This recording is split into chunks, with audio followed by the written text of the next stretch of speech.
اللہم آنس وحشتی فی قبری۔ اے اللہ سبحانہ و تعالی اس قرآن کو میری قبر میں میری انسیت کا اور میرے مانوس ہونے کا ذریعہ بنا دیجیے۔ اللہم ارحمنی بالقرآن العظیم۔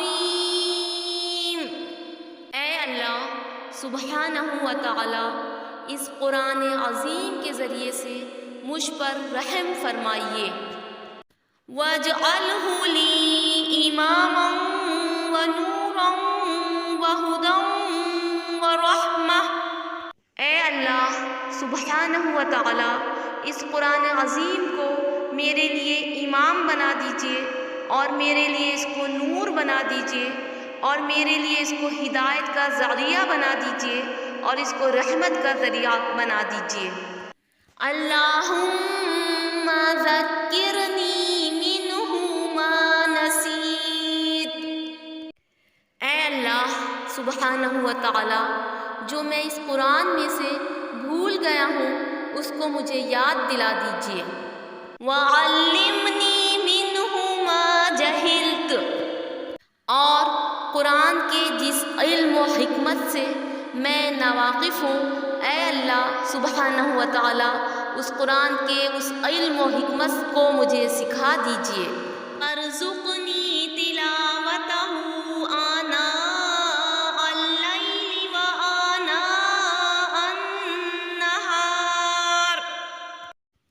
اور اے اللہ سبحانہ و تعالی سارا دن اور ساری رات قرآن کی تلاوت کرنے والا بنا دیجیے۔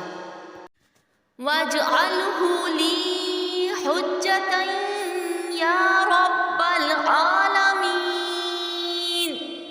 اور اے تمام جہانوں کے پروردگار اس قرآن کو ہمارے لیے حجت بنا دیجیے، دلیل بنا دیجیے، شفاعت کا ذریعہ بنا دیجیے۔ یہ ختم قرآن کی دعا ہے اور ہر قرآن شریف میں یہ دعا لکھی ہوئی ہے۔ اکثر لوگ ختم قرآن کے بعد یہ دعا پڑھتے ہیں۔ اس ویڈیو کے بنانے کا مقصد یہ ہے کہ جب بھی کوئی بہن یا کوئی بھائی وہ ختم قرآن کے بعد دعا کو پڑھے تو دعا کو مطالب سمجھ کر اور ترجمہ سمجھ کر پڑھے اور دل سے اللہ سبحانہ و تعالیٰ سے علم قرآن سیکھنے کی توفیق مانگے، کیونکہ حدیث شریف میں آتا ہے القرآن حجۃ لک او علیک، یعنی قرآن تمہارے حق میں گواہی دینے والا ہوگا یا پھر وہ تمہارے خلاف گواہی دینے والا ہوگا۔ جو قرآن کو پڑھ کر اس پر عمل کرے اور اس کے تقاضوں کو پورا کرے تو قرآن اس کے حق میں سفارشی بنے گا اور اس کے حق میں گواہ بنے گا اور اللہ سے جھگڑا کرے گا اور اس کی بخشش کروائے گا۔ اور جو شخص قرآن کو پڑھ کر اس سے غفلت برتے گا، اس کو پڑھے گا نہیں، اس کی تلاوت نہیں کرے گا اور اس پر عمل نہیں کرے گا تو قرآن شریف اس کے خلاف گواہی دے گا اور اس کے خلاف سفارشی بنے گا اور اس کی سفارش قبول ہوگی۔ قرآن کا علم سیکھنے کے لیے کوشش سے پہلے ارادہ ہے اور ارادے سے پہلے دعا ہے۔ ہم اللہ سبحانہ و تعالیٰ سے دعا کریں کہ اللہ تعالیٰ ہمیں اس کے علم کو سکھا دیجیے۔